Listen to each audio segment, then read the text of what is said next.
Hey, how you doing? Welcome back to Barbaroffa. English Friday? Yes, it is, even if today is not really Friday, isn't it? It's Saturday, but it turned out that yesterday was March the 8th, and I wanted to shoot an episode of social media fails. It was a hilarious collection of social media fails about the International Women's Day. It was a special date, so I thought, okay, let's be silly today and let's have an English Friday on Saturday, a little bit like having a breakfast for dinner, right? Now, I wanted to talk to you about something which is quite interesting. A lot of you guys asked me about it. I've been receiving a lot of messages telling me, Barbaroffa, I've been watching hours, thousands of hours of English-speaking shows, English-speaking TV series. I've been playing for hours of English-speaking video games, but no matter how I try, I can't improve my English. That is as far as speaking is concerned. Why is that? Is there something wrong?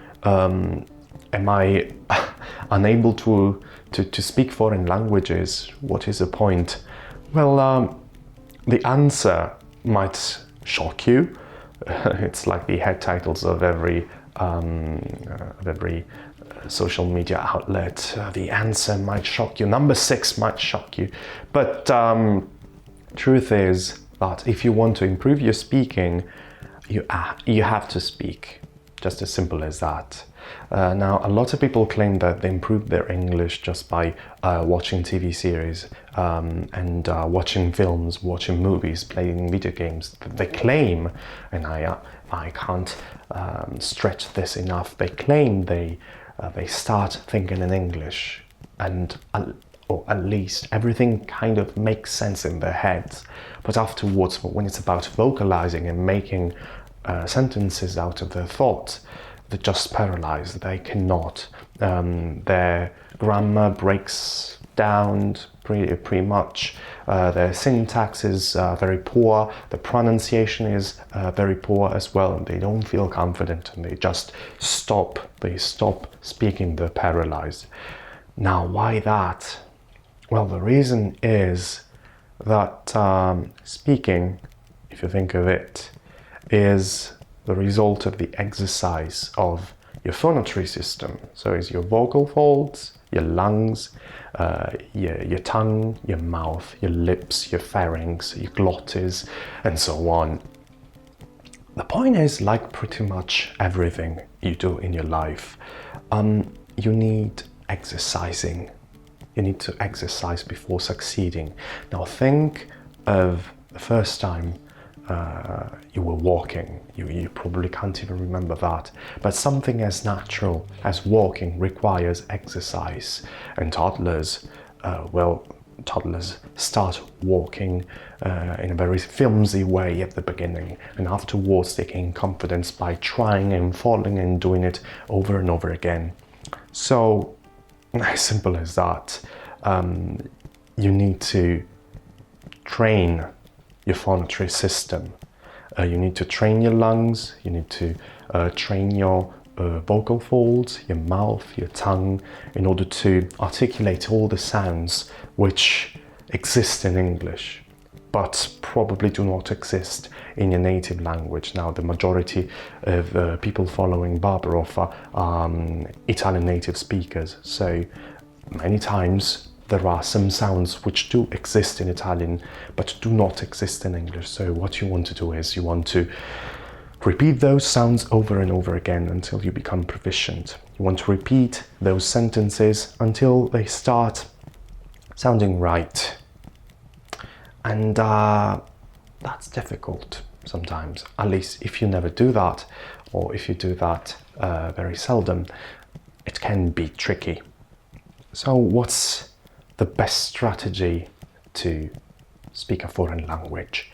Well, it's about exercising, really. Now I'm repeating myself, but it really boils down to something that simple. So you want to have conversations in English. One good strategy might be vocalizing when you're alone. This is a very good strategy you can use because It's basically free and you can do it anytime, really.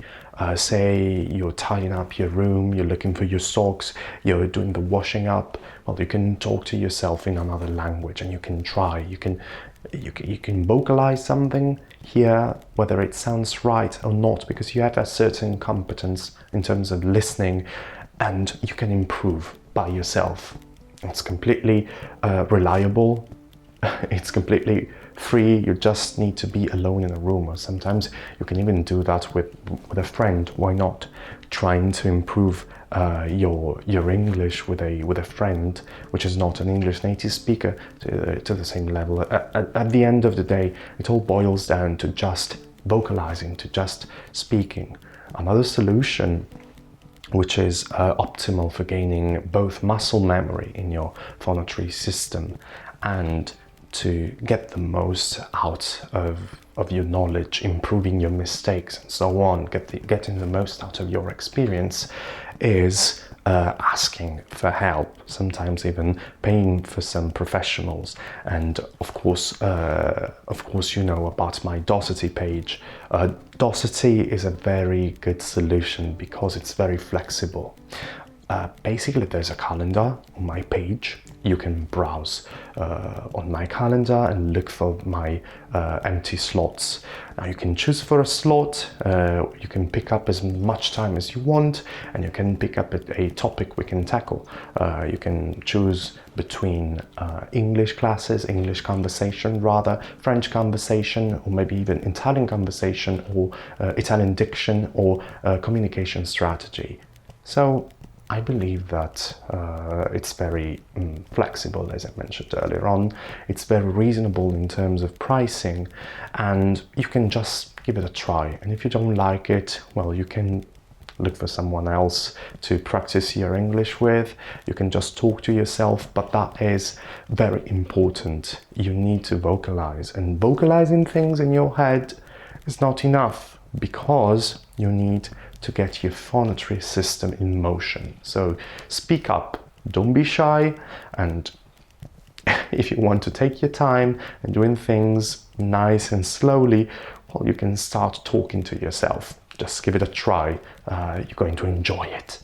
Well, that was about it. Thanks for your time and thanks for your attention. If you enjoyed this video, please consider subscribing to my YouTube channel, leave a thumbs up, and why not, leave a comment here in the comment section and let me know what you think about English Friday, what you think about vocalizing, and what you think about your learning experience of English or other foreign languages, foreign to you, of course. I was asked, you know, when I'm Italian, when I speak Italian on Barbaroffa, there's this silly play on word. I say, siete stati su Barbaroffa, alla prossima. Alla prossima means see you next time in Italian, but alla prossima, it's kind of a play on word with my nickname Barbaroffa. So they asked me to translate the thing in English. How do you say that? Alla prossima, see you next time or something. If you have an idea, just write it down in the comment section. Well, thanks for your attention and see you next time with another episode of English Friday.